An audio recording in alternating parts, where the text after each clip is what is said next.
He was so good to me. He called when he said he would. He showed up. He was consistent. He was kind, like genuinely kind. And I was absolutely miserable. Somewhere in the back of my mind, all I could think was, when is this going to end? Not if, when. And if you just felt something in your chest, that tight little, oh, this is for you. Tired of just surviving, ready to heal. Gotta take some action, do more than kneel.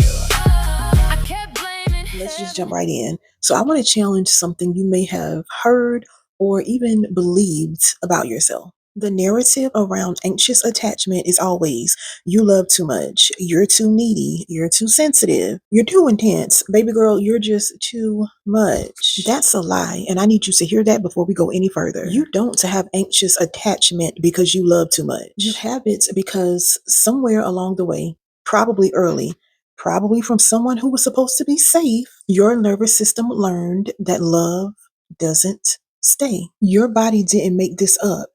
It learned it from real evidence, real moments, real people who showed up inconsistently, withdrew without warning, or made love feel like something you had to earn on a case by case basis. And now, even when love is right there, steady and real and genuinely good, your body doesn't trust it because your nervous system isn't responding to the present moment. It's responding to every moment that ended badly before this one. Your nervous system is not overreacting.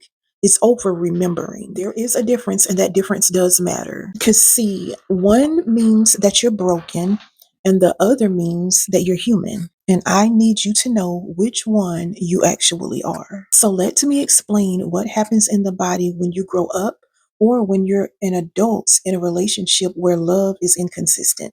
When caregiving is unpredictable, I'm talking about love being hot one day and cold the next. When approval comes and goes and you never quite know what version of someone you're going to get that day, your nervous system starts scanning constantly. I mentioned being a human ADT system in a video recently. It creates a surveillance system because at some point, the only thing you could do was monitor the person who held your safety in their hands. Watch their face, track their mood, adjust yourself to keep them close. That wasn't neediness. That was survival. Nobody told you that the surveillance system doesn't turn off when the relationship ends. It travels with you into your next situationship, your next marriage, your next friendship, your next small group at church. You're still scanning, still monitoring, and still waiting for the temperature in the room to shift so you can prepare yourself. And when someone is consistently good to you, when there's nothing to scan for, it doesn't feel like peace. It feels suspicious. Like, why aren't you acting up? What are you hiding? This is too calm. Something is definitely about to happen. Listen, I had an ex tell me, y'all know the ex, right? You already got the ex. I had the ex tell me, no man will ever take you seriously because you don't raise your voice when you get angry. How traumatized was he? Sis, your nervous system is trying to protect you from a threat that is no longer in the room. It is running a threat response to a ghost. And until you heal at the level of your body, not just your mind, you're going to keep doing this. Not because you're dysfunctional, but because you're wired for the environments you came from. Does that make sense? I want to talk to you about what anxious attachment looks like in real life, because a lot of us have been taught about the loud moments, the crying, the blowing up someone's phone, the crashing out, the arguments, etc. But that's not how it always shows up. Sometimes it looks like you sending a completely normal text and then checking your phone 47 times within the next 20 minutes. And when I say 47, I really mean 57. Sometimes it looks like you laughing and having a great night.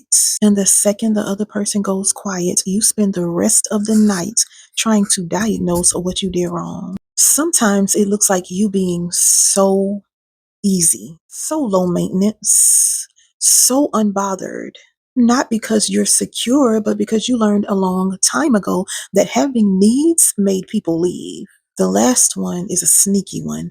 because people look at that woman and say, oh, she's so strong. She's so independent.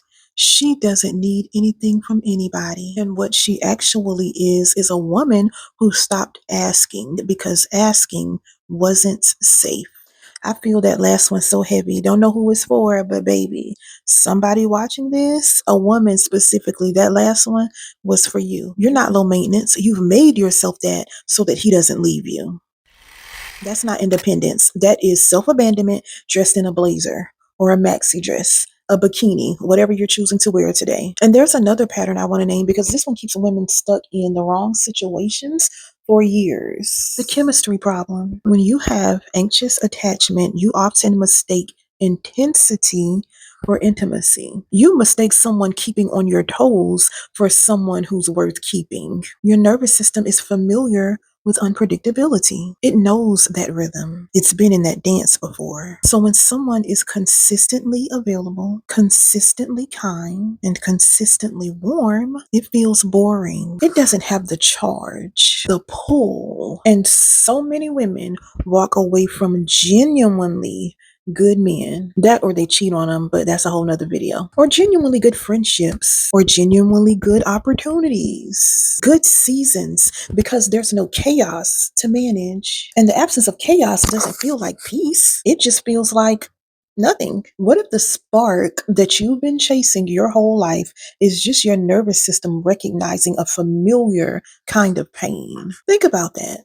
Let me make you a little more uncomfortable. If you keep ending up with emotionally unavailable people, people who are hot and cold, people who make you work for affection, people who give you just enough to stay, but never enough to feel settled, your nervous system isn't picking randomly.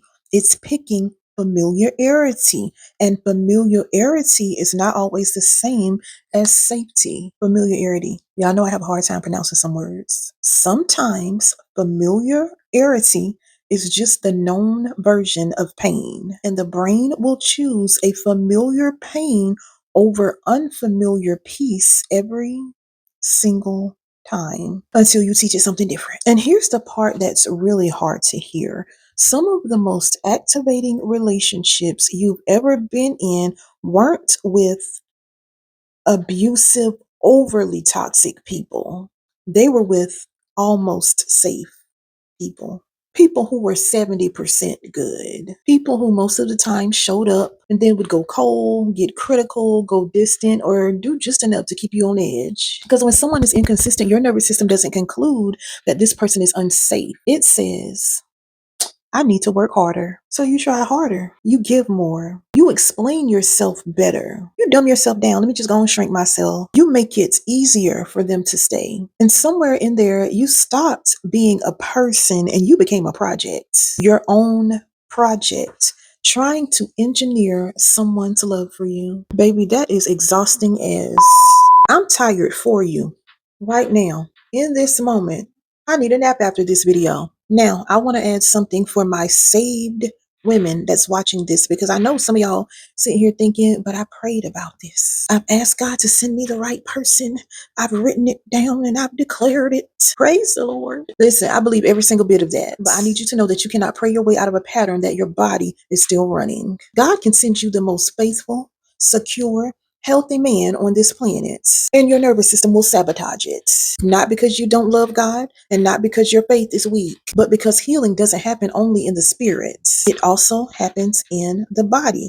It happens in the nervous system, in the place where the wound actually lives. For some of you, prayer is keeping you stuck. That's a whole nother video. Let's just talk about what healing actually looks like. First, and I cannot say this enough, healing anxious attachment is not just about thinking differently. It is about experiencing differently. Somebody drop, I want a new experience down in the comments. This is what you need over and over again until your body has new evidence. You don't think your way to security. You accumulate safety. You collect safe interactions. You notice when someone follows through and you let yourself register it instead of looking for a catch. That's one. Let safety land. When someone is consistent, actually feel it, sit with it, Don't rush past it. Don't immediately brace for when it stops. Pause, breathe, let your body absorb it. Number two, learn to self-soothe. Because that panic that rises when someone is slow to text, or a conversation goes quiet, or someone seems slightly off, that panic needs somewhere to go. Not into the other person, not into this frantic text or a spiral that's going to last for days. Into you. Deep breath. Name what you're feeling. Ask yourself, is this real information or familiar fear?